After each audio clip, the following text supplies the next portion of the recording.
지난 수요일은 우리 최 집사님이 고난이 유익이다 싶은 말씀을 가지고 이렇게 말씀을 나눠주셨고, 그 전주에 제목이 혹시 지난주도 이렇게 깜빡깜빡 하는데, 그래서 이 메모를 하고 한 번씩 이렇게 뒤져보고 또 챙겨보는 것도 귀한 도움들이 됩니다. 혹 그게 어려우시면 제가 설교가 끝나고 나면 이렇게 친절하게 문자로 보내드리잖아요. 그러니까 유튜브로 동영상도 다시 한 번 더 보시고, 또 혹 그런 시간적인 여유가 안 되시면 요약되어 있는 글자라도 이렇게 한번 챙겨보시면 또 내가 들었던 말씀들을 다시 한 번 더 확인할 수 있는 그런 시간들이 될 겁니다.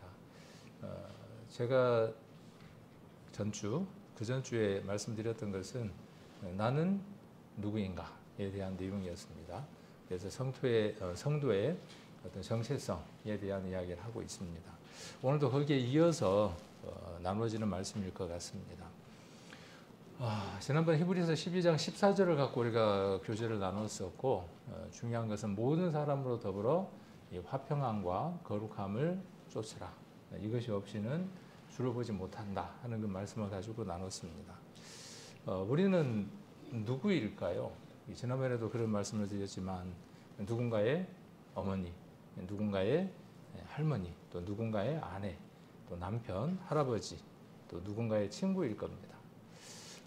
그런 어떤 정체성 말고 하나님 안에서 나는 누구인가 하는 것입니다. 오늘 제목은 좀 말이 굉장히 어렵죠. 칭의와 성화의 경계를 경계하라. 경계라는 말이 두 번 나오는데, 그 경계, 앞의 경계와 뒤의 경계는 다른 단어입니다. 한글로 똑같이 썼지만 다른 단어입니다. 앞에 칭의와 성화의 경계라는 말은 두 개를 쪼갠다는 뜻입니다. 경계, 구분한다는, 구별한다는, 분리한다는 뜻입니다. 지난번에 칭의와 성화는 구별해야 하지만 분리돼서는 안 된다, 이렇게 정의를 한번 내렸습니다. 그래서 그 경계를 나누는 것, 그래서 이 구원이라고 하는 것과 하나님 앞에 하나님을 닮아가는 그 부분들을 나누어서 별개로 생각하는 것은 경계, 우리가 경계해야 될 일이다. 경계라는 말은 뭔가 좀 주의하고 살펴봐야 한다라고 하는 의미를 갖고 있습니다. 칭의라는 말을 좀 쉽게 풀면 어떤 뜻일까요? 지난번 수요일 날도, 지난번 그 전주 주일날 그 구원이 무엇인가에 대한 이야기를 했었죠. 아주 친절하게 자세하게 세부적으로 이렇게 구원에 관해서 설명들이 잘 되어졌습니다. 그래서 조금 그 겹치는 내용이 있어서 이거 뭐 교역하고 합을 맞춰서 한 거 아니냐, 이런 그 생각이 드는데, 그런 건 전혀 아니고 아마 이렇게 준비를 하다 보니까 또 겹친 부분들이 있는 것 같습니다. 칭의라는 말을 좀 쉽게 이야기하면 뭘까요? 그리고 성화는 쉬운 말로 바꾸면 어떤 것일까요? 이게 사전적인 의미, 또 신학적인 용어, 이런 것들로 우리가 정의 내려놓으면 참 적용하기가 또 어려운 면들이 있는 것 같아요. 칭의라고 하는 건 사전적인 의미를 그냥 빼고 그냥 우리가 말씀 속에서 생각한다면 신분에 관한 겁니다. 그러니까 칭의는 하나님과 나와의 관계가 어떤 관계인가에 대해서 이야기하는 것이 칭의입니다. 그래서 신분에 관한 것이죠. 그래서 법적인 용어라고도 말씀을 했습니다. 그래서 하나님의 자녀이다, 하나님의 자녀로 인정함을 받았다가 칭의입니다. 나는 하나님의 자녀다 하는 것을 구원받았다, 여러 가지로 이렇게 우리가 표현을 해볼 수 있을 겁니다. 그러면 성화는 무엇일까요? 성화는 하나님의 자녀답게 사는 삶을 이야기하는 거죠. 하나님의 자녀면 하나님의 자녀다운 삶을 살아야 할 거 아닙니까? 근데 이 부분을 나눈다는 건 나눌 수 없는 일이죠. 하나님의 자녀가 되는 일과 하나님의 자녀답게 살아가는 그 일은 분리돼서는 안 되는 일입니다. 당연히 하나가 되어져야 하는 것이죠. 성경 속에는 이 칭의에 관한 것과 성화에 관한 것과 영화에 관한 이 세 가지 흐름에 대해서 한 성경 안에 이야기하는 내용들이 아주 많습니다. 처음에 제가 구원받고는 이거 죄에 관한 거, 이거는 구원에 관한 거, 이거는 창조에 관한 거, 이거는 이스라엘 역사에 관한 거, 이렇게 나누어서 성경을 보는 습관들이 좀 있었습니다. 근데 후에 보니까 성경 안에는 연이어서 그 모든 내용들이 앞뒤로 있는 내용들이 참으로 많더라는 것이죠. 그래서 우리가 전도 집회 때 들었던 내용들이나 성경을 조금 그 분류를 해서 나누어서 정리를 좋아하는 사람들은 이런 그 오류나 또 문제점들을 낳을 수 있습니다. 또 우리가 설교 시간에 이 내용들을 연결해서 설교를 할 수 없다 보니 한 부분에 대한 내용들만 지속적으로 계속해서 듣다 보면 균형이 깨지는 문제들이 생깁니다. 그래서 이런 부분들을 조금 보완해보고자 이런 시간들을 우리가 함께 하고 있습니다. 오늘은 이 데살로니가 전서 4장 7절로 8절에 나와 있는 말씀을 가지고 좀 교제를 나눠보고자 합니다. 뒤에 이제 나오겠지만 데살로니가 전서 4장 7절 한번 찾아보겠습니다.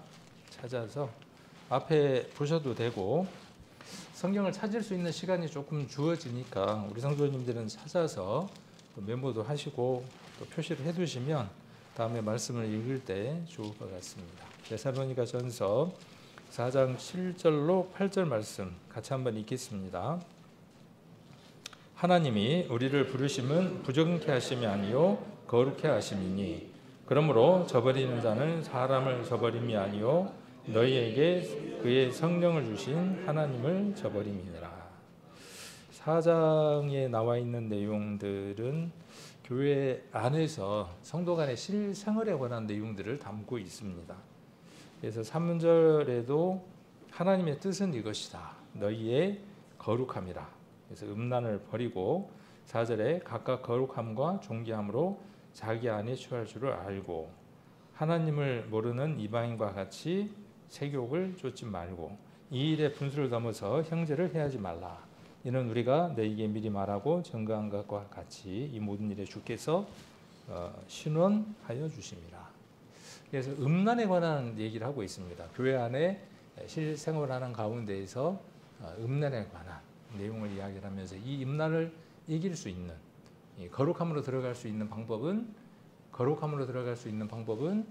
하나밖에 없다라고 이야기를 합니다. 그래서 성령을 주신 목적을 여기에서 명시적으로 이야기를 하고 있습니다. 성령을 왜 주셨는가에 대한 내용을 이곳에서 볼 수 있습니다. 성령은 우리를 부정케 하는 것이 아니라 거룩하게 하신다. 그러면 거룩함이라고 하는 것은 무엇으로부터 우리가 힘을 얻을 수 있는가, 능력을 얻을 수 있는가에 대한 답들을 우리는 이 성경에서 얻을 수 있습니다. 우리가 음란을 이기고 실생활 가운데에서 하나님을 닮아가는 하나님의 자녀다운 삶을 살아가는 것은 우리의 의지나 우리의 힘으로 이루어지는 것이 아니라 우리 안에 있는 힘의 능력의 근원 되시는 성령으로 말미암는 것이다. 오늘 이 7절, 8절에서 칭의와 성화가 같이 나오는데 한번 찾아볼 수 있을까요? 우리 본문을 보시고 칭의, 우리를 의롭게 하셨다, 우리를 부르셨다 라고 이렇게 기록되어 있죠. 7절에. 그래서 우리를 부르심은 이라고 하는 것이 뭐냐 하면 칭의에 해당하는 것이고 뒤에 거룩해 하십니다 하는 것이 무엇이냐 하면 성화에 관한 것입니다. 그러니까 우리를 부르신 것도, 우리를 구원받게 하시는 것도 성령의 능력이고 우리를 거룩하게 이끌어가는 그 과정도 주체가 누구이냐 하면 성령이라고 하는 것을 우리 성경을 통해서 한번 살펴볼 수 있습니다. 지난주에 한번 했던 내용들을 조금 반복을 한번 해보면 나는 누구인가? 성도의 참된 정체성에 대해서 히브리서 12장 14절 한번 우리가 살펴봤습니다. 그곳에서도 우리가 어떻게 하나님의 자녀의 신분, 칭의라고 하는 의롭다함을 얻었는가 하는 것에 대한 내용들이 기록이 돼 있었고 또 그러한 성도들이 어떻게 살아가야 되는가에 대한 내용도 기록되어 있었습니다. 그래서 화평함과 거룩함을 쫓으라고 기록하고 있습니다. 성도의 정의, 성도는 문자적으로는 거룩한 무리, 그런 뜻이라 그랬죠. 그래서 성도는 칭의와 성화를 모두 포함하는 존재, 그 둘을 한꺼번에 이루고 있는 동전의 양면 같은 존재죠. 하나님의 자녀이며 그 자녀다운 삶을 살아가는 그러한 사람을 가리켜서 성도라고 한다 하는 것을 우리가 지난번에 살펴보았습니다. 그러면 왜 그렇게 하나님이 성도로 우리를 부르셨느냐에 대한 목적도 이야기를 했었죠. 우리가 존재하는 이유, 존재 이유가 뭡니까? 여기 하나님께 택함 받아, 부름 받아 그분의 덕을 세상에 선포하는 우리의 입과 우리의 삶 전체를 통해서 그분을 드러내는 존재로 하나님께서 우리를 먼저 부르셨다는 거죠. 이스라엘을 그렇게 부르신 것처럼. 자, 칭의와 성화의 관계는 동전의 양면처럼 분리될 수 없습니다. 그러나 구별되어져야 된다고 말씀을 드렸습니다. 하나님의 아들이 되어진 사건과 그 하나님의 아들이 된 사건 속에서 그 아들답게 살아가는 내용은 반드시 구별되어지는 내용이죠. 그러나 분리될 수 있습니까? 분리될 수 없습니다. 순서로 본다 그러면 무엇이 먼저 이겠습니까? 하나님의 자녀가 되어지는 것이 먼저 이겠죠. 그래서 칭의와 성화는 구별되지만 분리될 수 없으며 이는 마치 하나의 동전의 앞 뒷면과 같다 그랬죠. 이것을 예전에 제가 예화를 드릴 때 이렇게 한번 예화를 드린 적이 있죠. 어떻게 말씀을 드렸냐 하면 속옷과 겉옷의 비유를 한번 말씀드린 적이 있죠. 수천만 원, 수억, 수조짜리 속옷 하나를 선물 받았습니다. 저와 여러분이 선물 받은 이 속옷, 칭의는 그 어떤 것으로도 계산할 수 없는 어마어마하게 비싼 속옷입니다. 이 속옷이 귀하다고 이 속옷만 입고 온 동네를 다니면서 이 속옷을 보라고 자랑을 한다면 약간 좀 변태스러운 사람이 된다고 말씀을 드렸죠. 또한 속옷도 입지 않고 겉옷만, 열심, 자기의 의로만 하나님 앞에 가려고 하는 사람들에 대해서는 바바리맨이라고 제가 한번 비유를 드렸죠. 바바리 코트가 암만 좋다고 할지라도 그 옷을 펼쓸 때 속을 가릴 수 있는 속옷이 없다면 그 겉옷도 가치를 못하는 것처럼. 그래서 그 둘이 일체가 되어져야죠. 하나는 우리가 속옷, 칭의라고 한다면 겉으로 드러나는 이 아름다운 옷, 이것은 우리의 열심, 하나님을 향한 성화의 과정이라고 한번 이야기해 볼 수 있을 겁니다. 아담과 하와가 입었던 옷은 어떤 옷이었을까요? 그런 궁금증이 없습니까? 그 제사장이 입었던 옷은 어떤 옷이었습니까? 제사장이 입었던 옷은 속옷부터 겉옷까지 쭉 설명이 되어져 있죠. 그러면 아담과 하와가 입었던 옷은 어떤 옷이었을까요? 그 하나의 옷에 속옷과 겉옷이 함께 포함된 옷이죠. 지금 우리가 입고 있는 이 옷처럼 예수 그리스도로 입은 옷, 그 옷은 겉으로 많은 사람들에게 보여지는 옷이며 또 하나님 앞에 하나님의 그 불꽃 같은 시선 안에도 부끄러운 부분이 보이지 않는 속옷에 칭의의 옷을 우리가 입고 있는 것이죠. 이들은 분리되어서는 안 되는 옷입니다. 자, 성도가 그 목적을 상실하면 성도는 목적이 있는 겁니다. 그러니까 이스라엘의 목적은 어디에 있습니까? 그들로 하여금 출애굽기에 기록되어 있는 것처럼 제사장의 나라가 되려 하는 것이죠. 그 민족을 통하여 모든 만방에 복음이 전해지게 되는 것이죠. 그런데 이스라엘은 그것을 자만했고 그 목적들을 제대로 달성하지를 못했습니다. 구원받은 성도도 그럴 수 있습니다. 그래서 그들이 신약에서는 어떤 바리새인이라고 하는 이름으로 자기들 스스로 구별되어 있는 자들이지만 하나님의 말씀을 통해서 자기들이 구별됐다고 생각했지만 실상은 그러지 못한 삶들을 살았던 것처럼 성도도 그렇고 이스라엘도 그렇고 그 목적을 다 하지 못하면 어쩌면 무엇만 남느냐 하면 껍데기만 남는 겁니다. 이름만 남을 뿐입니다. 그래서 성도가 그 목적을 상실한다면 아까 목적은 뭐였습니까? 이스라엘의 목적은 하나님을 드러내는 것이고 우리의 목적도 어디에 있느냐 하면 예수 그리스도를 통하여 구원받지 못한 이들에게 예수 그리스도의 십자가가 무엇인가를 그들에게 알게 하는 것이 우리를 부르신 하나님의 뜻입니다. 그래서 하나님의 이름을 드러내지 못한 옛 이스라엘처럼 형식만 남은 신앙으로 전락하게 된다. 이런 말씀을 한번 드렸고, 오늘은 칭의와 성화의 경계를 경계하라 하는 내용을 한번 좀 더 자세하게 이야기 한번 해보려고 합니다. 칭의라고 하는 것은 아까 말씀드렸던 것처럼 신분의 변화를 이야기를 하는 겁니다. 자, 죄 사함을 받았다라는 말과 무죄라는 말은 동일한 말인가요? 한번 던져보는 겁니다. 그리고 생각을 한번 해보라고 제가 여러분들에게 던지는 겁니다. 동일합니까? 죄 사함을 받았다. 죄가 하나도 없이 무죄가 되었다. 동일한 내용입니까? 동일하다면 왜 동일한지, 동일하지 않다면 왜 동일하지 않는지 우리가 한번 설명을 해볼 수 있어야 하겠죠. 이런 것들을 통해서 우리가 성경에서 우리에게 말씀하시고자 하는 말씀들을 우리가 좀 더 자세하게 우리 안에 정리를 해 나갈 수 있을 겁니다. 무죄라는 말은 원래부터 뭐가 없는 거죠? 죄가 없는 게 무죄입니다. 근데 우리는 원래부터 어떤 존재냐 하면 죄 덩어리입니다.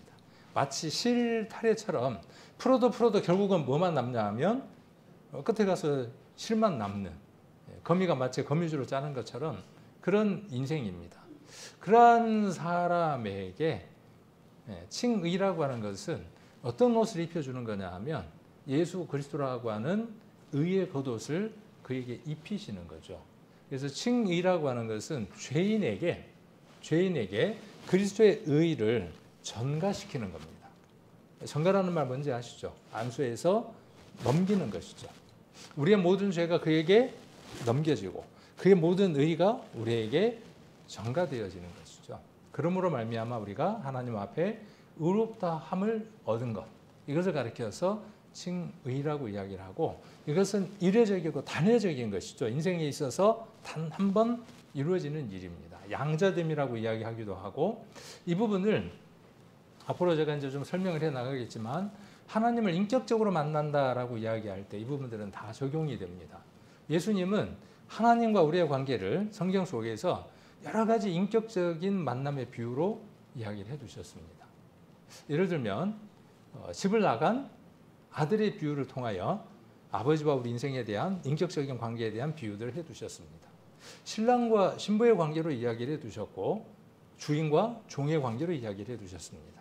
자, 이 모든 것들은 어떤 관계냐 하면 그런 인격적인 관계들을 전제로 하고 있습니다. 하나님과 예수님의 관계도 인격적인 관계로 묘사되며 예수님께서 하나님을 아버지라고 부르고 그리고 나는 그의 아들이라고 그렇게 인격적인 만남 가운데 이루어진 것들을 설명하고 있습니다. 우리도 그 인격적인 만남 속에서 누구를 만나야 하느냐 하면 하나님을 만나야 하고 예수님을 만나야 하죠. 하나님을 만날 때 우리는 그 하나님을 어떠한 존재로 만나느냐 하면 친구입니까? 왕이죠. 그분은 우리의 왕입니다. 우리를 통치하시고 우리를 다스려 가시는 분이죠. 그분은 때로는 우리의 아버지입니다. 우리가 버려졌고 스스로 버려진 것이고 감추인 것이기도 하죠. 그런 존재를 발견하셔서 값주고 그의 아들로 우리를 삼으셨습니다. 그래서 양자 되어졌죠.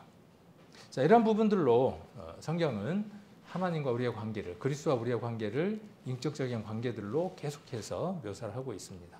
그 첫 번째 관계가 뭐냐 하면 이 양자됨, 신분, 법적인 이런 신분에 관한 내용들을 이야기를 하고 있습니다. 그래서 칭의라는 말은 죄가 없어졌다라는 말이 아니에요. 마치 우리 전도집회 때 어떠냐 하면 죄 이야기를 하면 우리 성도님들이 약간 카타르시스를 느낍니다. 아, 나는 저 모든 것에서 해결이 됐는데 이번에 새로 온 사람들은 그것도 해결을 못 받고 불쌍한 것들, 짠한 것들, 저게 해결 못 받으면 지옥 가겠네. 자기를 거기에서 어떻게 하느냐 하면 제외시키는 오류를 범하죠. 무엇 때문에 그러느냐 하면 칭의라고 하는 죄사함이라고 하는 것을 어떻게 이해한 것이냐 하면 무죄가 된 것으로 오해한 것입니다. 나는 죄가 없는 것으로 오해한 것입니다. 그러니까 그와의 만남이 지속될 필요가 없는 것이죠. 칭의와 성어라고 하는 그 경계가 무너져 버린 겁니다. 균형이 깨져 버린 겁니다. 그래서 이 칭의라고 하는 것은 관계의 문제고, 그래서 그림이 어떤 그림이에요? 저기 보니까 그림이 한 사람이 법정 앞에 서 있는 그림이죠. 죄가 있지만 그가 사면을 받은 것이죠. 여러 사람을 죽였습니다. 그 죄에 대한 값을 법적으로 사면이 되었습니다. 그 사람 안에는, 그 마음 안에는 무엇이 가득 그래도 자리 잡고 있겠습니까? 사람을 죽였던 기억, 그렇죠? 그 고통, 상대방의 고통, 자기 안에 있는 그 잔인함, 이 모든 것들이 살아가면서 여전히 있을까요? 없을까요? 여전히 있죠. 여전히 있죠. 그러니까 이 부분을 구원받은 성도들이 오해할 수도 있다는 거죠. 그것마저도 버려버려야 하는 것으로 오해할 수 있다는 것이죠. 사면이라고 하는 그 의미들을 이해를 못하면 이런 문제들이 있을 수 있습니다. 그리고 이제 한쪽을 보면 빛 가운데로 걸어가는 모습이죠. 한쪽은 사면이 됐고 한쪽은 어디로 나아가느냐 하면 어둠 가운데 있었던 사람이 점차적으로 어디로 나아가느냐 하면 빛 가운데로 나아가는 거죠. 빛 가운데로 나아가면 내 안에 있는 어둠들, 내게 부끄러운 모든 것들이 드러나기 시작을 하겠죠. 이게 과정들입니다. 그러니까 전제가 뭐냐 하면 신분의 변화가 먼저인 것이죠. 그래서 의롭다 인정받은 성도가 점진적으로 거룩해가는 과정, 하나님의 뜻에 따라 삶의 모든 영역에서 거룩함을 추구하는 여정을 가리켜서 성화라고 부릅니다. 이 말을 좀 쉬운 말로 바꾸면 뭘까요? 하나님의 자녀다운 삶을 살아가는 것이겠죠. 칭의 쉬운 말로 바꾸면 하나님의 자녀로 인정받는 것, 하나님의 자녀다운 삶을 살아가는 것, 이 둘은 뗄래야 뗄 수 없는 관계에 있다는 것입니다. 그래서 히브리서 12장 14절에 기록되어 있는 대로 모든 사람으로 더불어 화평함과 거룩함을 쫓으라, 추구하라. 이것이 없이는 아무도 주를 보지 못하리라. 이걸 이렇게 한번 이해를 했습니다. 우리가 주님을 향해서 화평함과 거룩함을 체험하지 못하면 전제가 먼저죠. 출발점이. 그것이 이루어진 사람이 무엇을 할 수 있느냐 하면 타인, 타자로 어떤 관계를 유지할 수 있느냐 하면 화평과 거룩함을 유지할 수 있습니다. 그러니까 순서가 다른 사람하고의 화평과 거룩함을 추구를 해야만, 그것이 잘 이루어져야만 하나님을 볼 수 있다는 말이 아니라 역으로 우리 안에 자녀다운 그 삶이 풍성하게 채워질 때, 그분하고의 화평과 거룩함이 유지될 때 우리가 많은 사람으로 더불어 무엇을 유지할 수 있느냐 하면 화평과 거룩함을 유지할 수 있는 것이죠. 그것을 통해서 복음이 이루어지는 것이죠. 여기에서 우리가 이런 부분을 한번 생각을 해보게요. 여러분들은, 우리 성도님들은 성도님들의 삶 가운데에서 모든 사람으로 더불어 화평과 거룩함을 이루고 있습니까? 어떻습니까? 나는 누구하고도 눈을 보는 데 있어서, 마음을 나누는 데 있어서 전혀 꺼리낌이 없어. 그렇습니까? 아니면 누군가의 눈은 좀 피하고 싶어. 그 사람하고 이야기하면 좀 껄끄러워. 그 사람이 교회 안의 성도든 세상의 누구이가든 상관없이. 그러면 우리에게 한번 물어볼 필요가 있습니다. 우리가 마태복음 5장에 기록되어 있는 것처럼 제물을 드리러 하나님 앞에 나아가다가 형제하고 불편한 점이 있으면 성경은 뭐라고 기록하고 있느냐 하면 이 문제를 해결하고 하나님 앞에 나아가라고 이야기를 하고 있죠. 이 둘은 불가분의 관계에 있습니다. 둘은. 근데 성도가 이 부분에 아무런 지각과 자각 없이 살아간다는 것은 이미 칭의와 성화를 경계하고 있다는 뜻입니다. 나누었다는 뜻입니다. 내가 하나님의 자녀이면 되지, 그리고 더 이상 내게는 죄가 죄될 것이 없는데 다 값을 치러 놓으셨는데 뭐 내가 이렇게 마음 불편하다고 천국 못 갈 것도 아니고, 그냥 그 마음을 어떻게 두느냐 하면 해결해야 될 문제로 생각지 않고 그냥 마음 가운데 담아 둔다는 것입니다. 저만 그런가요? 여러분들은 그런 게 없습니까? 누구를 향해서든 정말 마음 편하게. 내가 그런 것처럼 그 사람도 내게 그럴까요? 나는 그럴 수 있어요. 나는 그 사람에게 그럴 수 있어요. 그런데 그 사람은 과연 내게 그럴 수 있을까요? 쌍방이 서로? 이 부분에서 우리는 더 마음들을 두어야 할 필요가 있습니다. 왜? 이것이 복음을 전하거나 친밀한 교제를 하는 데 있어서 장애가 됩니다. 하나님하고의 관계를 맺어가는 데 있어서 또 그들에게 하나님을 화평의 존재로 거룩함의 존재로 전달하는 데 있어서 장애가 됩니다. 이 부분에 대한 그 기도, 또 우리가 삶에 대한 성찰, 이런 부분들을 좀 더 많이 해보는 성도들이 됐으면 좋겠다는 생각이 들어요. 세상 사람들도, 이 은혜 가운데 있지 않는 사람들도 도덕적으로, 윤리적으로 다른 타자에게 정말 도움이 되고 싶은 사람, 배려하는 사람이 되기 위해서 애쓰는 사람들이 참으로 많습니다. 그리고 그렇게 본받을 만한 사람들도 많습니다. 그렇다고 할지라도 그들이 성화된 것이냐, 성화냐, 그렇게 말할 수는 없습니다. 그럼 우리가 손가락질할 내용일까요? 그렇지는 않습니다.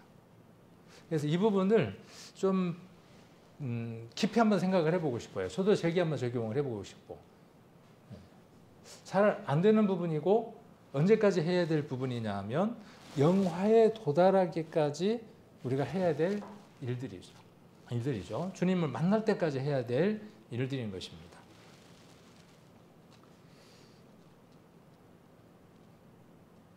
그래서 새 신분을 우리가 얻었다는 것, 그 삶 속에서 살아간다는 것, 자, 구분되는 개념이라 그랬습니다. 그래서 구별돼야죠.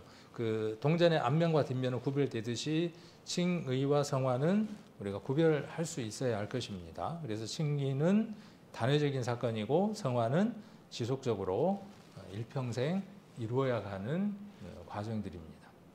삶의 모든 행실에서 거룩해야 하는 겁니다. 오늘 본문의 앞부분에서도 무엇을 이야기를 하고 있습니까? 아내를 향해서도 그렇고, 교회 가운데 성도들 간에 어떤 그 기록에 보면 교회 안에 우리가 지금도 우리 교회 안에 커플들이 많죠. 부부간에 많이 나오잖아요. A라는 부부와 B라는 부부가 보니까 A라는 부부가 보기에 B라는 부부의 남편이, A라는 부부의 남편이 B라는 부부의 아내를 보니까 내 아내보다 훨씬 더 매력적이고 훨씬 더 좋아 보여요. 마음에 어떻게 하는 거죠? 품는 거죠. 품는 것만으로 끝나는 게 어떻게 해요? 거기에서 어떤 그 윤리적으로 선을 넘는 일들이 교회 안에 있었다라고 이 내용들을 이해하는 학자들도 들어 있습니다. 우리 교회들 안에도 충분히 있을 수 있는 일들이고 있었던 일이기도 하죠. 그렇죠? 있었던 일이기도 합니다. 그럼 그것을 어떻게 이길 수 있냐는 것이죠. 어떻게 해결해야 되는 것이냐는 것이죠. 그 부분을 지금 이 데살로니가 전서에서 다루고 있는 겁니다. 그래서 모든 행실에서 우리는 깨끗해야 된다라고 이야기를 합니다. 베드로전서 1장을 한번 보겠습니다. 베드로전서 1장 15절 16절입니다.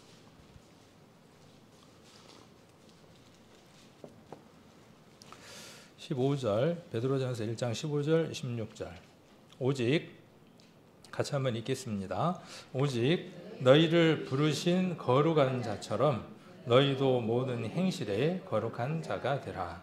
16절 기록하였으되 내가 거룩하니 너희도 거룩할지어다 하셨느니라. 오늘 본문의 말씀의 내용과 이 본문의 말씀은, 오늘 지금 읽고 있는 이 내용은 매개 같은 말씀입니다. 똑같이 부르셨습니다. 우리를. 왜 부르셨느냐? 부정한 삶으로 살아가는 그 삶에서 모든 것들을 청산하고 거룩한 삶으로 살아가는 삶을 살아가기 위한 겁니다. 그러면 거룩한 삶을 살아갈 수 있는 능력을 우리에게 주시고 살아가라고 말씀하시는 건가요? 그렇게 살아가면 거룩한 힘을 주시겠다는 것인가요? 우리에게 그 능력을 이미 주시고 주시고 어떻게 살아가라는 것이냐 하면 그러한 삶들을 살아가라고 말씀하고 계시는 겁니다. 이 되라라는 말은, 되라라고 하는 말은 헬라어에서 기노마이라고 하는 헬라어를 사용을 합니다. 이 단어는 어디에서 사용이 됐느냐 하면 여러 성경에 많이 사용이 되어졌는데 특히 예수님께서 성육신이 되신 일에 이 단어가 많이 사용이 되고 있습니다. 요한복음 1장을 한번 보겠습니다. 요한복음 1장 14절입니다.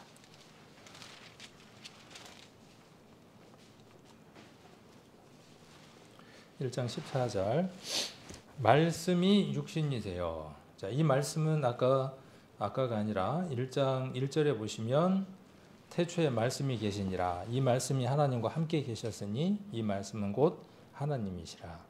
그러니까 이 말씀은 곧 누구냐 하면 지금 하나님이신 거죠. 근데 이 말씀이 무엇이 되었습니까? 네, 이것을 우리가 신학적인 용어로 성육신이라고 이야기하죠. 하나님이 인간이 되셨다. 하나님이 우리가 볼 수 있는, 우리 눈으로 볼 수 있는 그것을 현현이라고 이야기를 합니다. 하나님이 말씀하시고 능력으로 많은 것들을 보였던 그 하나님이 우리가 볼 수 있는 그런 육신을 입으신 사건을 우리가 현현이라고 이야기를 합니다. 하나님이 우리가 볼 수 있는 육신으로 현현하셨습니다. 그 이전에도 예수님으로 현현하신, 우리가 볼 수 있는 분으로 오신 그 하나님은 이전에도 그분은 어떤 분이셨어요? 하나님이셨죠. 네, 하나님이셨습니다. 그래서 여기 말씀이 육신이 되어 우리 가운데 거하심에, 말씀이 육신이 되어라는 말에 이 헬라어가 똑같이 기노마입니다. 아까 어디에서 쓴 말하고 똑같냐 하면 베드로전서 1장 15절에 기록되어 있는 것처럼 되라 하는 그 단어가 똑같은 단어입니다. 그러니까 하나님이 그리스도의 모습으로 성육신, 말씀이 거룩하신 몸으로 변화된 것처럼 베드로전서 1장 14절에서는 무엇을 이야기하느냐 하면 우리 안에 동일한 말씀이 왔고 그 말씀이 우리를 어디로 이끌어 가기를 원하느냐 하면 거룩함으로 이끌어 가기를 원하시는 거죠. 그래서 동일하게 어떤 단어를 써볼 수 있느냐 하면 성육신이라고 하는 단어를 쓰는 것처럼 우리에게 동일하게 뭐라고 쓸 수 있느냐 하면 성화라고 우리가 이야기할 수 있죠. 예수 그리스도가 원래도 그분 자신이었죠. 그분 자신이었는데 우리에게 볼 수 있는 부분을 현현하신 것처럼, 그죠? 우리에게 동일하게 무엇이 있는 거죠? 아까 베드로전서 1장으로 다시 가보면,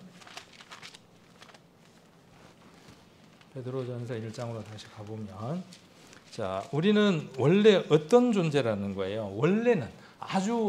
원래는 우리가 거룩하지 못한 자였죠. 그죠? 부정한 자였습니다. 그런데 누구를 통하여? 예수 그리스도로 말미암아 칭의, 예수 그리스도를 통과함으로 말미암아 그분으로 옷 입음으로 말미암아 우리가 어떤 신분이 되어졌느냐 하면 하나님의 시선의 눈에 우리는 거룩한 자로 인정받는 자가 됐죠. 그래서 하나님 보시기에 우리는 어떠한 자입니까? 거룩한 자입니다. 거룩한 자예요. 그래서 우리에게 무엇을 지금 말씀하시는 거죠? 열심히 살고 충실하게 잘 살고 깨끗하게 살면 거룩한 자가 되게 해줄게 라고 말씀을 하시는 게 아니라 예수 그리스도가 하나님 자신이었기 때문에 우리가 볼 수 있는 임마누엘 하신 하나님이 되신 것처럼, 뭘 말씀드리려고 하는지 이해가 되시죠? 하나님이 그렇게 되신 것처럼 우리도 우리에게 하나님이 뭘 말씀하시느냐 하면 내가 거룩한 것처럼 너희에게 거룩이라고 하는 그 유전자 씨를 넣어두었으니 이제 어떻게 하라는 거죠? 그 씨가 거룩함의 열매를 맺을 수 있도록 하라. 그렇게 말씀하고 계시는 거죠. 그래서 15절에 오직 너희를 부르신 거룩한 자처럼 너희도 모든 행실에 거룩한 자가 되라. 이것은 마치 이렇게 좀 극단적인 표현을 한번 써볼 수 있어요. 개를 보고 사자가 되라 그러면 될 수 있어요, 없어요? 한다는 게 뭐라 그러겠어요? 그럴 거 아니에요. 암만 해봐야 뭐겠어요? 개가 암만 해봐야 뭐예요? 말밖에 못하는 겁니다. 근데 사자는 어렸을 때의 그 소리가 크게 구분되지 않는다고 할지라도 시간이 지나면 개처럼 씻어봐 그러면 뭐라 그러겠어요? 아웅 하는 거죠, 그냥. 그러니까 우리 안에 어떤 기질이 들어있느냐 하면 사자의 기질이 들어있다는 거예요. 사자의 기질을 우리 안에 넣어두셨고 시간이 지나면 그 사자의 힘이 우리 안에 나타나서 우리의 삶을 바꾸실 거라는 거죠. 말씀을 이렇게 읽어드리는 이유가 어디에 있을까요? 오늘 이 저녁 이 이야기를 이미 알고 있음에도 불구하고 이 말씀을 다시 한 번 더 이야기하는 데는 어떤 목적이 있을까요? 이렇게 읽고 듣고 아는 것과 내가 실성의 생활 가운데에서 이것을 적용하는 문제는 조금 시차가 있을 수 있기 때문에 그렇습니다. 이것을 분리해 놓았을 수도 있습니다. 경계를 나누어서 이 영역에 대한 생각을 깊이 생각해보고 살아나가지 못했을 수도 있습니다. 그래서 그냥 이전의 삶처럼 아무런 생각 없이 살아갔을 수도 있습니다. 제가 그런 시간이 많았던 것처럼 여러분들도 그런 시간을 보낼 수도 있고 역으로 그 삶 안에서 살아가시는 분들도 있습니다. 그래서 이런 말씀들을 우리가 나누어 보려고 하는 겁니다. 자, 그래서 요한복음 1장 14절과 베드로전서 1장 14절은 맥락이 같은 맥락을 이야기를 하고 있는 겁니다. 그리스도께서 성육신 하신 부분을 목적이 있는 거죠. 예수님께서 성육신 하신 목적이 있는 것처럼 그리스도의 성육식은 십자가를 향하고 있는 것이죠. 그럼 저와 여러분의 성화는 어디를 향해서 가야 합니까? 그 목적지가 분명한 것이죠. 고난과 또 핍박과 그 모든 과정들이 우리에게 준비되어 있는 것이죠. 우리가 화평과 거룩함을 쫓는다고 했는데 잘 될까요? 안 될까요? 정말 모든 걸 다 희생하고 다 양보해도요. 돌아오는 거 뭐가 돌아오느냐 하면 검입니다. 예수님 말씀하셨던 것처럼. 그러나 종국에 가서는 끝에 가서는 무엇으로 결말을 맺느냐 하면 화평과 거룩함으로 결말을 맺습니다. 그들이 구원받으면 우리의 마음을 알게 되고 그들이 은혜 안에 거하게 되면 진정한 화평과 거룩함이 이루어집니다. 자, 오늘 말씀이죠. 데살로니가전서 4장 7절입니다. 하나님 우리를 부르심은 부정케 하심이 아니다. 그러니까 이게 이 의미를 우리가 잘 이해를 하실 필요가 있습니다. 하나님 우리를 부르셨다. 우리는 부름을 받은 존재이죠. 이거를 소명이라 그러나요? 그렇죠. 소명. 또 뭐가 있었습니까? 사명도 있었죠. 소명, 사명. 근데 우리가 좀 이렇게 용어가 어려우니까 아니면 또 구분이 잘 안 되니까 편하게 이제 쓰기는 합니다. 그래서 부르심은 부정케 하심이 아니요 거룩하게 하심이니 그러므로 저버리는 자는 사람을 저버림이 아니요 너희에게 그의 성령을 주신 너희에게 그의 성령을 주신 하나님을 저버립니다. 그랬어요. 성령은 우리 안에서 어떤 일을 하시는 분이라고 지금 이곳에서 기록하고 있느냐 하면 거룩하게 하는 삶을 쫓아가게 하는 능력의 근원이다. 지금 이렇게 말씀하고 계시는 거죠. 여러분 안에 옹달샘이 하나 지금 올라오고 있는 걸 느끼는 사람도 있나요? 생수의 강이 넘쳐나리라 그랬는데 생수의 강이 넘쳐야 될 텐데 생수가 있는지 없는지도 아직 발견한 적이 없다. 이것이 추상적인 게 아니라 여러분 그 삶 안에서 내 안에서 정말 이 성령의 음성, 나를 변화시켜가는 그 음성을 들을 수 있어야 하고 그 음성에 내가 반응하지 못할 때 비로소 그 속에서 하나님 앞에 나아가는 다윗처럼 나아가는 그 일들이 이루어지겠죠. 또 바울처럼 정말 로마서에서 기록했던 것처럼 처절하게 자기하고의 그 싸움들을 싸워 나가는 것들을 체험하게 되겠죠.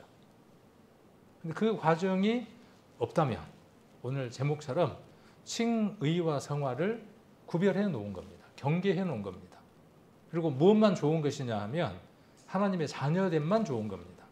그리고 성령이 우리를 거룩하게 하는 그 삶에 대해서는 귀를 닫고 살려고 하고 있는 겁니다. 왜? 그 삶은 그렇게 만만한 삶은 아니거든요. 쉬운 삶은 아니기 때문에 그렇습니다. 우리에게 성령을 주셨죠. 언제 성령을 주셨습니까? 사도행전에 보면 언제 성령을 주셨다고 기록되어 있습니까? 믿고 순종할 때, 우리가 믿고 순종할 때 성령을 주셨다라고 우리가 사도행전에서 배웠습니다.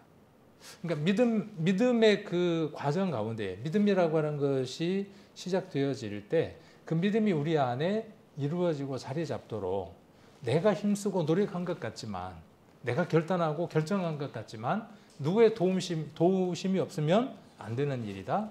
성령의 도우심이 없으면 안 되는 일입니다. 그래서 구원의 확증도 로마서 8장 16절에 기록되어 있는 것처럼 구원의 확증도 성령을 통해서 얻는 것이죠.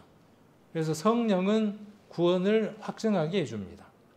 그리고 사도행전 1장 8절에 기록하고 있는 것처럼 성령은 능력이 됩니다. 두나미스라고 이야기를 합니다. 사마리아와 예루살렘과 유대와 사마리아와 땅끝까지 복음을 전할 수 있는 능력이 사람에게 있는 게 아니라 어디에 있음을 이야기를 하고 있습니까? 성령이 그 원천인 것을 이야기를 합니다. 그리고 고린도전서 12장에서 이야기하고 있는 것처럼 성령은 이 교회 공동체를 세워나갑니다. 그리고 다섯 번째로 그리스도의 형상을 빚어갑니다. 새로운 피조물로 우리를 빚어가는데 그 모든 일들이 누구의 힘이냐 하면 성령의 힘입니다. 우리가 구원도 믿음으로 말미암아 우리가 구원을 얻는 것처럼 우리의 의지와 우리의 반응이 절대적으로 필요하죠. 가만히 있는데 그 일들이 이루어지지 않는 것처럼 그리스도의 자녀로 그리스도의 그 삶에 합당한 삶, 하나님의 자녀로 합당한 삶을 살아가는 그 삶도 우리가 어떻게 반응하느냐에 대한 문제들이 남겨져 있는 겁니다. 이 부분에 대한 생각이 깊지 않으면 경계를 나눠 놓은 겁니다. 한쪽 면만 바라보게 되는 겁니다. 그래서 여기 두 번째 보면 성령을 주신 목적이 굉장히 많습니다. 성경을 보면. 그래서 구원의 확증, 능력 부여, 공동체 세움, 그리스도 형상으로 빚음 여러 가지가 있는데 그 가운데에 지금 오늘 본문에는 무엇을 이야기하고 있느냐 하면 성령을 주신 목적을 무엇에다가 이야기를 하고 있느냐 하면 거룩해 하심이다. 성화에다가 두고 있는 것을 볼 수 있습니다. 성화, 하기아스모스라고 이야기를 합니다. 성화, 거룩하게 되어지는 거죠. 석화, 우리 굴 말고요. 굴 말고 돌처럼 딱딱하게 굳어가는 걸 석화 그렇게 이야기를 하잖아요. 그죠? 그렇게 우리가 이야기할 수 있습니다. 그러니까 성화라고 하는 것은 점점 더 거룩함으로 옮겨져 가는 거죠. 자, 아까 얘기로 다시 한번 더 짚고 넘어가면 거룩한 사람이기 때문에 그 거룩함 속에서 살아가라는 의미입니까? 거룩하게 살려고 애쓰면 거룩한 사람이 된다는 뜻입니까? 이미 우리가 거룩한 사람이므로 사자이므로 그 사자에 걸맞는 삶으로 성장해 가라고 하는 것이 성경이 말하는 바입니다. 그래서 그리스도 안에서 구원받은 자가 성령의 능력으로 되나믿습니다. 점점 거룩해져 가는 과정이며 이는 단회적인 것이 아니라 일평생 지속되는 하나님께 속한 열매입니다. 그래서 하나님과의 교제 회복 여기에다가 뭘 하나 이렇게 해서 집어넣어야 되냐 하면 인격적 교제라는 말을 요즘 많이 씁니다. 그러니까 책들이나 최근에 나온 책이나 뭐 신학적인 자료들을 보면 전인격적 교제, 인격적인 만남 이런 내용들이 많이 나옵니다. 이전에도 이제 그런 내용들을 많이 이야기를 했겠지만 근래에는 인격적이라는 말을 아주 이야기를 많이 합니다. 그래서 쭉 성경을 살펴보면 하나님이 인격적인 어떤 요소를 가지고 있는 부분들을 많이 발견할 수 있죠. 출애굽기 3장에 기록되어 있는 대로 하나님은 이스라엘의 상황을 듣고 보고 알고 계셨다 그랬잖아요. 그러니까 듣고 보고 알고 계셨다는 것은 그분이 우리처럼 인격적인 존재라고 하는 것을 알 수 있죠. 이게 그런 의미들을 우리가 발견해 나가는 것처럼 하나님과의 교제의 회복입니다. 그리고 그리스도의 형상을 회복하는 일입니다. 그리고 세 번째가 복음 증거와 세상 속의 빛과 소금의 역할을 하기 위한 겁니다. 이게 굉장히 중요하겠죠. 우리가 복음을 전하는 데 있어서 이것이 굉장히 중요한 요소입니다. 그리고 무엇을 향한 준비이냐 하면 영화를 향한 준비이기도 합니다. 영화는 영광 가운데 그분 앞에 서는 거죠. 영화는. 영화라고 하는 걸 자꾸 우리가 어디에다가 자꾸 국한시키느냐 하면 우리가 세 가지 구원을 이야기할 때 영의 구원, 혼의 구원, 그 다음 몸의 구원. 그래서 주님이 오시면 우리 몸이 어떻게 된다고 우리는 많이 들었고 이해했느냐 하면 우리의 몸이 썩지 않는 몸으로 변화될 것이라고 하는 큰 소망을 갖고 있습니다. 저도 그 소망을 갖고 있고 여러분도 그 소망을 갖고 있습니다. 지금처럼 고통스러운 몸도 아니고 눈물을 흘리는 몸도 아니고 공간과 시간에 제한된 몸도 아니고 예수 그리스도처럼 그러한 몸으로 우리 몸이 일순간 변화될까에 대한 간절한 소망을 갖습니다. 이것이 영화입니다. 영화의 한 면입니다. 그런데 우리가 한 가지 기억해야 될 것이 뭐냐 하면 어떤 모습으로 그분 앞에 설 것이냐 하는 겁니다. 영광스러운 모습인지. 그래서 영화라고 하는 것은 뭐냐 하면 우리가 많은 생각을 해봐야 한다는 것입니다. 하나님께 나아가는 자는 첫 번째가 반드시 그가 계신 것. 두 번째가 무엇이었습니까? 상 주시는 이심을 믿는 겁니다. 그분 앞에 섰을 때 분명히 영광이 있을 겁니다. 그리스도가 영광 가운데 나타나는 것이 영화입니다. 주님이 우리에게 영광 가운데 나타나는 겁니다. 그것이 영화예요. 그러면 우리가 영화 가운데 그분을 만나야 할 거 아닙니까? 신랑은 기가 막히게 멋있는데 신부는 괴세죄해.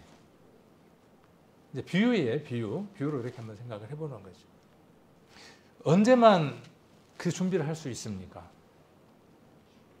시간의 문이 닫히는 날까지 우리는 그 일을 할 수 있는 기회가 부여되는 겁니다.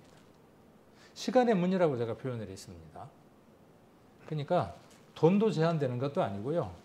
몸도 제한되는 것도 아니고요. 건강도 제한되는 것도 아닙니다. 그러나 시간의 문이 닫히면 이 모든 것을 할 수 없습니다. 여러분들에게 지금이라고 하는 그 시간이 부여되어져 있을 때 이 영화에 대해서 준비하는 삶을 살아가야 합니다. 우리가 말씀을 듣는 이유들이 그런 이유들이죠. 무엇이 정말 하나님을 기쁘게 해드릴 것인가? 있는 사람은 있는 것 가운데에서 하나님 앞에 영원한 삶을 준비할 수 있을 것이고 없는 사람은 있는 사람에게 있어서 이 없는 사람은 그 없다고 하는 것 상대적인 것이겠죠. 상대적인 것뿐입니다. 절대적인 것으로 본다 그러면 조건은 똑같습니다. 그 가운데에서 하나님을 섬겨 나가면 되는 거니까요. 나이가 드셔서 기력할 힘이 없습니까?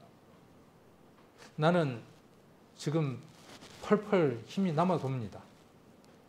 그 가운데에서 주어진 것 속에서 해나갈 수 있는 것들이 있다는 거죠.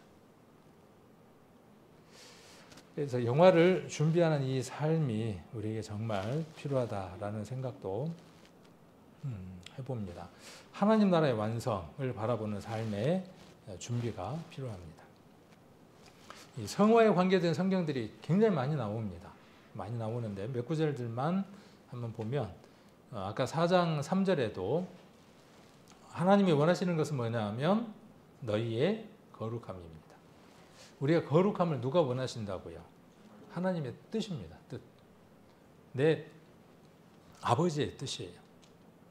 내 아버지가 나를 어떻게 살아가기를 원하느냐 하면 아버지 이름에 걸맞는 삶을 살아가기를 원하시는 거죠. 히브리서 12장 14절은 우리가 지난 전주에 봤으니까 그래서 거룩함이 없이는 주를 보지 못한다라고 말씀을 했고 또 로마서 6장 22절에 죄로부터 해방되고 하나님께 종이 돼요. 신분에 대해서 이야기를 하는 거죠.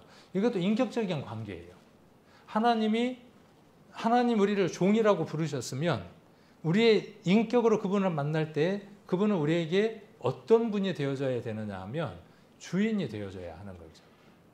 주인과 종의 관계로 만나는 겁니다. 그렇게 만나야 할 부분들이 있습니다. 신랑과 신부로 만나야 될 부분들이 있고 아버지와 아들의 관계로 만나야 될 부분들이 있고 그리고 왕과 신하로 만나야 될 때도 있고 왕과 주인과 종의 부분으로 만나야 될 때도 있습니다. 그래서 거룩함이라고 하는 것은 열매입니다. 무엇을 보아서 무엇을 안다 그랬죠?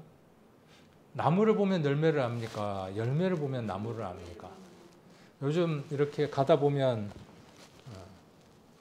이제 좀 있으면 추수철을 두고 열매들이 막 굵게 이렇게 올라와 있죠. 모과도 있고 모과 나무를 보면 딱 뭐처럼 생겼어요. 열매가 딱 모과죠. 대추. 그러니까 그 전에는 좀 모르더라도 뭘 보면은 금방 알 수 있냐 하면 대추나무에가 대추가 이렇게 굵게 열려 있는 걸 보면 아 저거 대추구나 그러고 알죠. 대추는 한 번씩 먹어봤으니까. 감. 저거 단감이구나. 저거 대봉이구나. 뭘 보면 아느냐 하면 그 나무를 아는 거죠. 똑같은 감나무인데 감나무 잎을 갖고 있는데 물론 전문가들은 알겠죠. 저거 단감이구나. 저거 대봉이구나.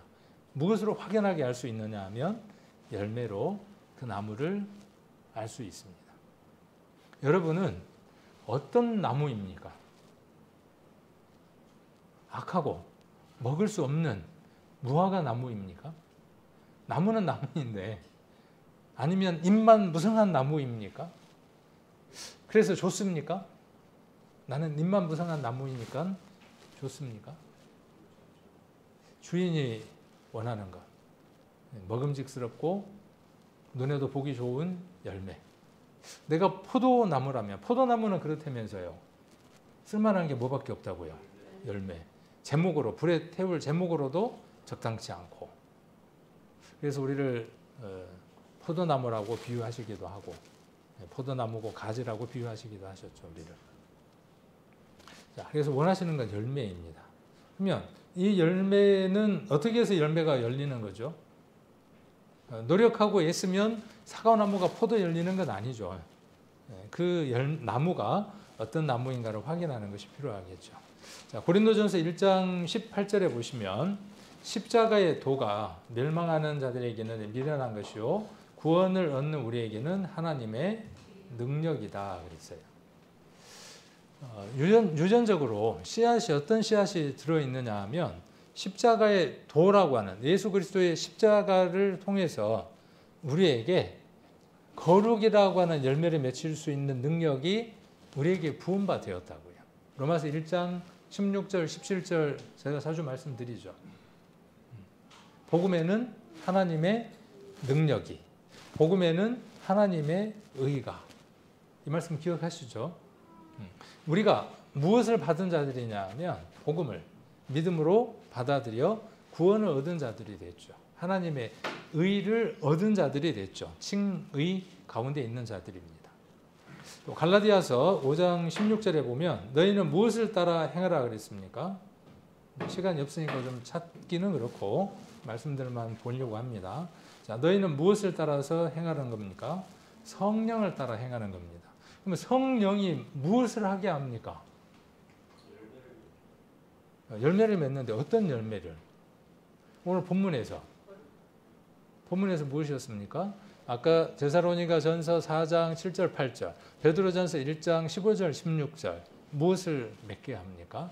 거룩이라고 하는 것을 맺게 한다고요. 여기에 관심이 없어요. 여기에 대해서 들어본 적이 없고 여기에 대해서 정리를 해본 적이 없어요. 그러면 기울어져 있게 되는 거죠. 이런 시간들을 통해서 우리가 그것을 깊이 있게 살펴보려고 하는 겁니다. 그러면 육체의 욕심을 이루지 않는다 그랬어요. 육체의 욕심은 뭘까요? 보암직하고 먹음직하고 지혜롭게 할 만큼 탐스러운 것들이겠죠. 자, 또 로마서 8장 13절에 너희가 육신대로 살면 반드시 죽을 것이로되 구원받기 전의 상태입니까? 구원받고 난 후의 상태입니까? 뭐 둘 다라고 해도 무방할 겁니다.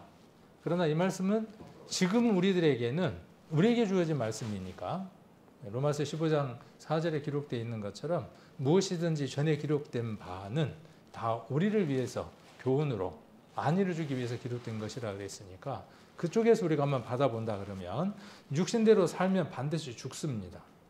이 죽는다는 말은 하나님하고의 관계 단절과 하나님의 역사가 드러나지 못하는 것을 의미하는 것입니다. 반면 성령으로서 몸의 행실을 죽이면, 자, 성령은 그러니까 무엇을 하게 하는 역할을 하는 거죠? 자, 이 말씀대로면 성령은 무엇을 하게 하는 겁니까? 몸의 행실을 어떻게 하는 능력이 있습니까? 죽이는 능력이 있습니다. 우리 안에 아직 몸의 능력이, 몸의 요구가, 육체의 욕심이 아직 우리에게 남겨져 있음을 볼 수 있도록 해주는 성경 구절이죠. 그래서 이것을 이기려면 무엇이 필요하냐 하면 성령을 따라 성령으로서라고 하는 게 필요한 겁니다. 자, 갈라디아서 한번 보겠습니다. 갈라디아서 3장 한번 보겠습니다.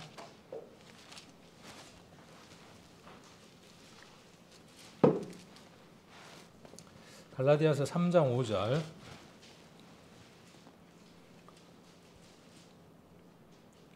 자, 너희에게 성령을 주시고, 이거 우리가 받았네요.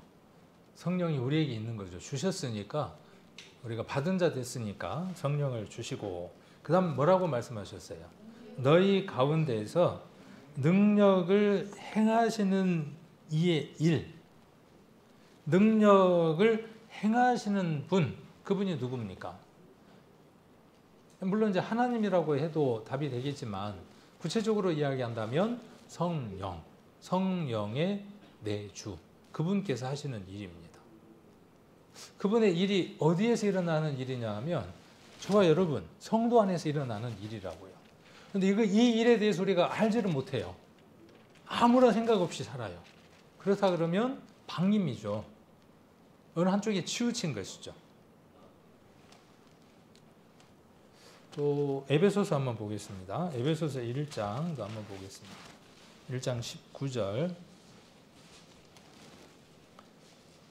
자, 그의 힘의 강력으로 역사하심을 따라 믿는 우리에게 베푸신 능력의 지극히 크심이 어떤 것을 너희로 알게 하시기를 구하노라. 자, 그 힘의 강력으로 역사하심을 따라 믿는 우리에게 베푸신 능력. 이 능력이 무엇인지 체험하고 한번 살아가 봐야 되지 않겠냐는 거죠. 이 능력은 어마어마한 능력입니다. 에베소서에서는 이 능력이 어떤 능력이라고 말하느냐 하면 예수 그리스도를 죽은 자 가운데에서 살리신 능력이다 그랬어요. 그 능력이 누구 안에서 역사한다는 거예요? 너희 안에서 역사한다는 거예요. 그리스도가 죽은 자 가운데에서 살아나신 것처럼 우리도 어떠한 삶을 살아갈 수 있다는 거죠. 우리 안에 죽은 행실에서 깨끗하게 하는 그 능력, 그 영이 우리 안에 와 계신다는 거예요. 그런데 이 능력이 내 안에서 어떻게 역사하는지, 어떻게 내가 그분과 살아가는지에 대해서 우리가 반응하고 있지 못하면, 한 번도 그러한 경험들을 하지 못했다면 그분은 내 안에 계신다라고만 선언하는 거죠. 그분이 내 속에 계신다만 선언하는 것이고 그분이 나와 함께 살아가신다라고 말하기는 어려운 상황이 되겠죠.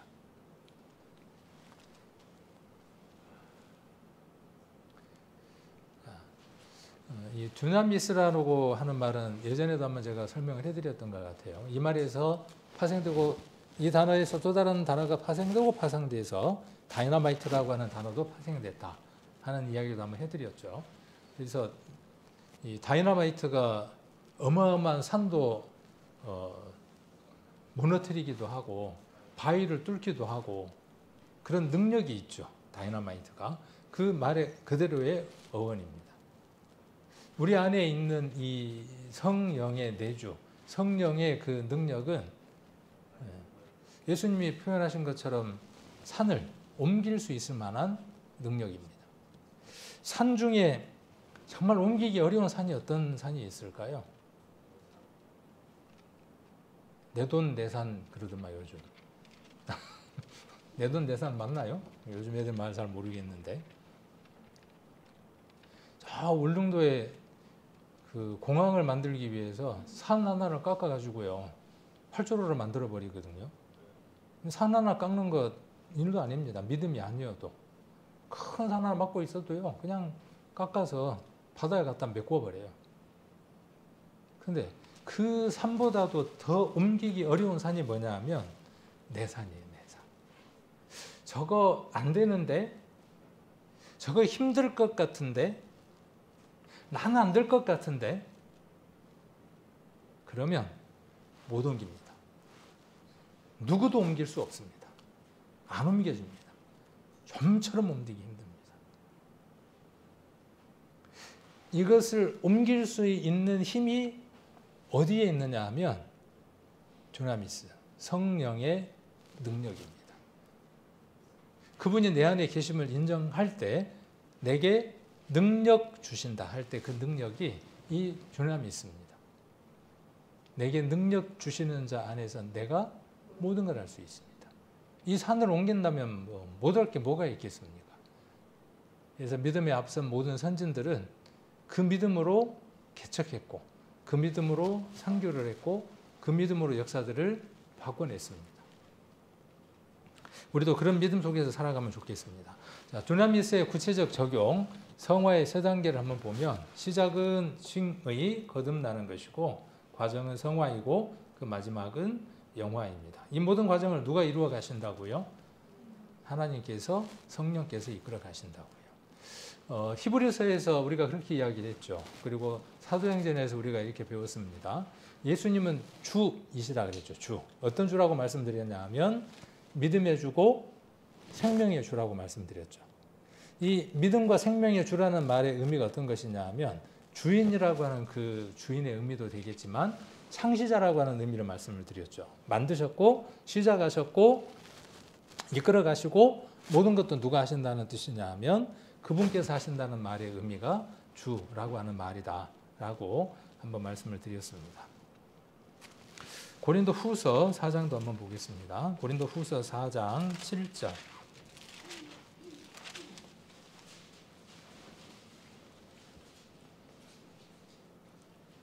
4장 7절 같이 한번 읽겠습니다. 우리가 이 보배를 질그릇에 가졌으니 이는 능력의 힘이 큰 것이 하나님에 있고 우리에게 있지 아니함을 알게 하려 함이라. 자, 우리가 이 보배를 질그릇에 가졌고 이는 능력의 힘이 큰 것. 이 능력이 똑같이 두나미스 능력입니다. 그 능력이 누구에게 있습니까? 하나님께만 있고 그 능력이 이제 누구 안에 있다고 말씀을 선언하고 있느냐 하면 우리에게 와 있고 그 능력이 무엇이라고 말씀하시느냐 하면 거룩하게 하신다라고 이야기를 하고 있습니다. 이것을 저버리는 것은 누구를 저버리는 것이다? 그러니까 하나님을 저버리는 것이다. 이렇게 이야기를 하고 있습니다.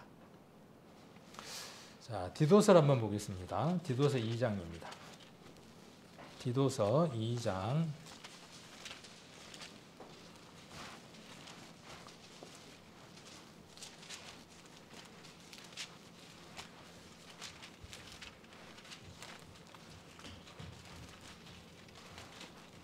2장 11절부터입니다.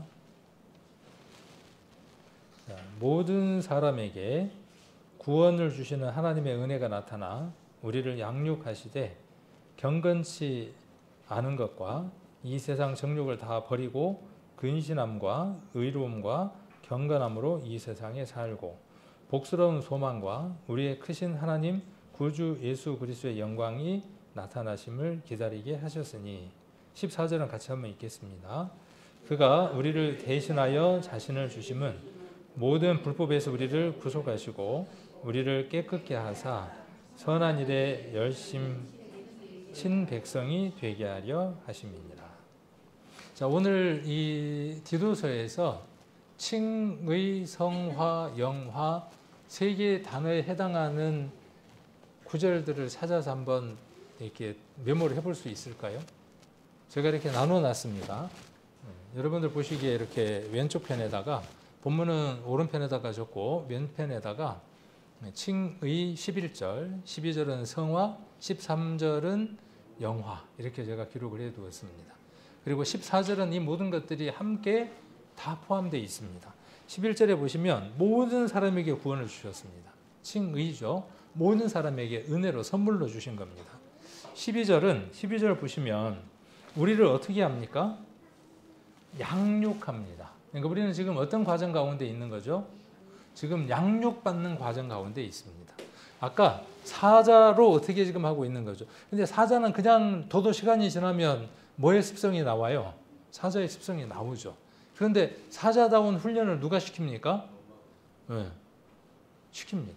그래서 그 사자의 특성이 나올 수 있도록 더 강한 사자의 면모가 나올 수 있도록 훈련합니다. 구원받은 그리스도인들은 더 성도답도록 훈련해야 합니다. 그냥 두어도 무엇이 나옵니까? 그냥 두어도요, 무화과가 열려요. 무화과 나무니까. 그냥 둬도 단감이 열려요.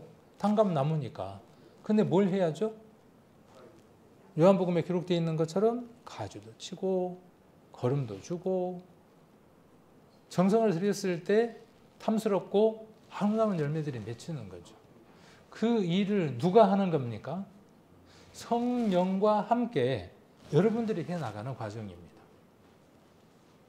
그 성령이 우리 안에 있음을 인지하고 자각하고 반응함으로 인격적인 그 관계 속에서 열매를 맺어가는 과정들이 저와 여러분의 신앙의 삶의 과정들입니다. 13절에 보시면 복스러운 소망과 이 복스러운 소망이 뭡니까?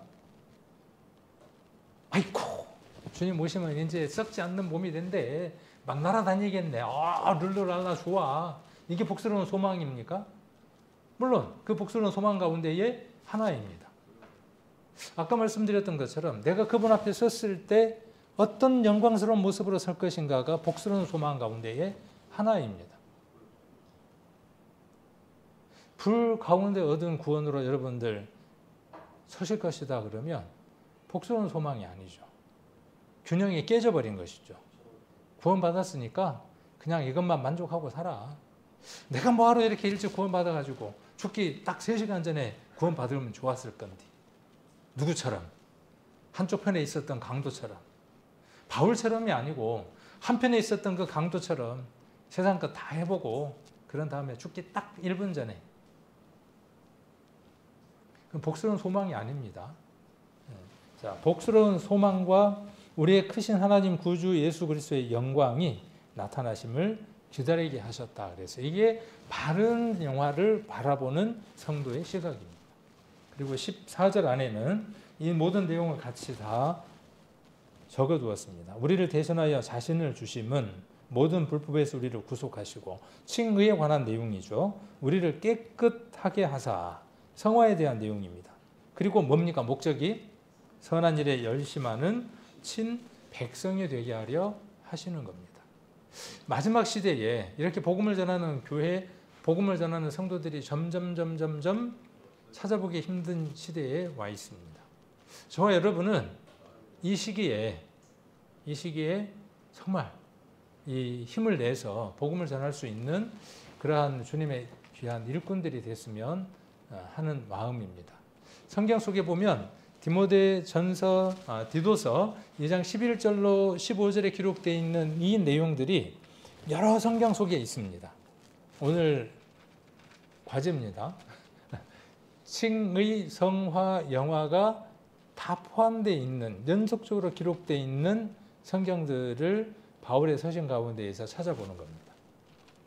찾아보실 수 있을까요? 제가 예를 들어서 하나를 적어드렸으니까 예를 들면 로마서 8장 29절로 30절도 그 성경 가운데 하나입니다. 제가 예를 이렇게 드렸죠. 에베소서 1장에 나와 있기도 합니다. 이런 성경들을 바울의 서신 가운데에서 얼마나 많이 나오는가 한번 찾아보십시오. 그러면 그동안에 우리가 어느 하나에만 집중했던 그 시각에서 좀 더 골고루 바라볼 수 있는 시각을 기를 수 있지 않을까 하는 생각들을 한번 해봅니다. 숙제는 해보면 숙제를 내는 사람에게 유익한 게 아니라 하는 사람에게 유익을 분명히 줍니다. 한번 해보시고 서로 이렇게 또 전화를 하시거나 교제할 시간이 있을 때 한번 그런 내용들을 어디 찾았어? 나는 이거 찾았는데 이렇게 한번 교제를 나누신다면 또 유익한 시간이 되지 않을까 하는 생각을 해봅니다.